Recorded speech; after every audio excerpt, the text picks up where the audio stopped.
Hi, my name's Kara-Leah, and today I want to talk about Shiva and Shakti, which are the underlying principles of life, one might say, that arise in the yogic philosophy.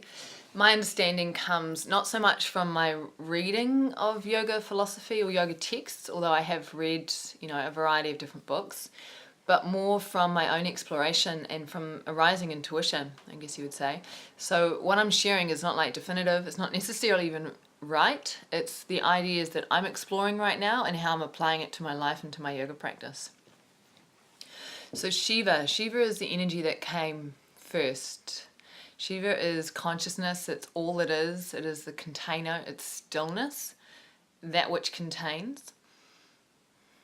And then Shakti is energy, it's motion, it's what arises within the container. So with Shiva, it's almost like no-thingness, and then Shakti arrives, and it's like, oh yeah, there's the Shakti. But you can't have Shakti, you can't have energy, you can't have that differentiation as such without something to hold it, the containment, the Shiva principle. And often these concepts are personified, turned into gods as such. So Shiva becomes a god and Shakti becomes a god, and there's many different aspects of those gods. Often we think of Shiva as a man, so it becomes not just the masculine but also a man, and Shakti becomes not just a feminine but also a woman.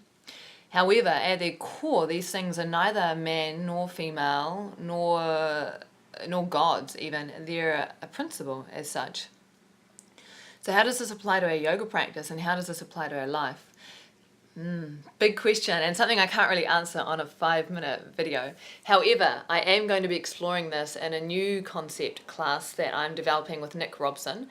Nick is awesome, and he loves yin, and I love vinyasa, prana vinyasa specifically, as taught by Shiva Ray. So Nick and I decided, well, what happens if we come together and we co-teach a class bringing together prana vinyasa with its emphasis on Sahaja, the spontaneous arising of movement, and yin with its emphasis on stillness and what arises in the stillness, you see.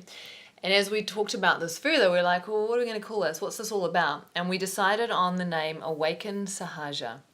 And Sahaja is a spontaneous arriving of movement within.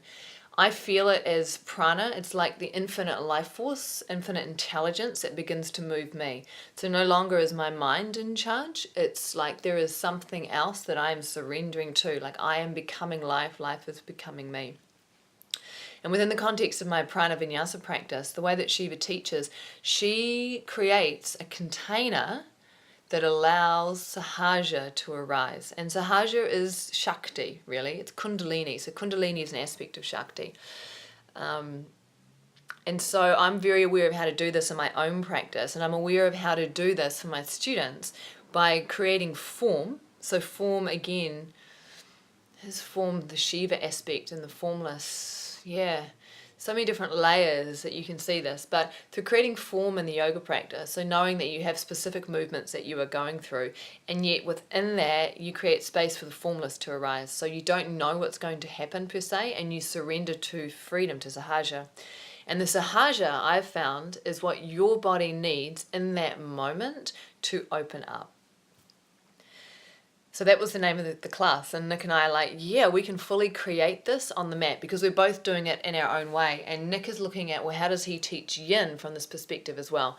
So when he's teaching yin, how does he create space so that people know that even though you're in a yin posture, and there's this concept that you're holding the pose, that within that holding, within the Shiva, there is movement, there is Shakti, there is energy flowing, and that it is okay to flow with energy within the holding of the pose, which is quite different from being distracted and fidgeting around and trying to get out of the strong sensation. And so the skill for Nick as a yin teacher is that he's learning and practicing and teaching the discernment between these two different things. How do you know whether the movement arising is a form of escaping the moment, or if the movement arising is an invitation to surrender to the moment? And so this is what he'll be bringing to the party with his yin aspect. So when we came to describe this, the sense of awakening Sahaja, like we can awaken Sahaja within the prana vinyasa concept, and we can awaken Sahaja within yin. So we'll bring it together. It becomes really the dance of Shiva and Shakti within. So we all have masculine and feminine within us, and that's one way to look at Shiva and Shakti. We all have that which holds and that which flows, which is another way to look at it. And you need to have an even balance of both of these things. Too much fluidity, too much movement, and it's all just, the energy is dissipated and it goes nowhere, okay? If you think of water spilling out onto a plain, flooding everywhere, it's just a nightmare. If you think of water that's contained in a canal going through a dam that creates electricity, it is so incredibly powerful. So understanding Shiva and Shakti within is starting to feel within yourself whether you're contained or whether you're fluid and flowing. And which one do you tend towards, and how do you find both within each posture in such a way that it then allows Sahaja to arise? And I would say Sahaja itself is an aspect of Shakti. It's an aspect of free flow.